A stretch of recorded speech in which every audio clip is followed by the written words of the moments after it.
In this video, I will be introducing a part of speech called an adverb.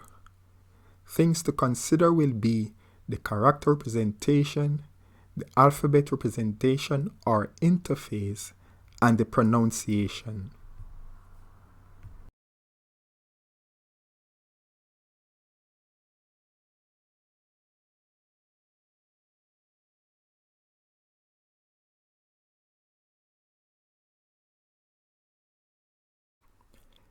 Estwil,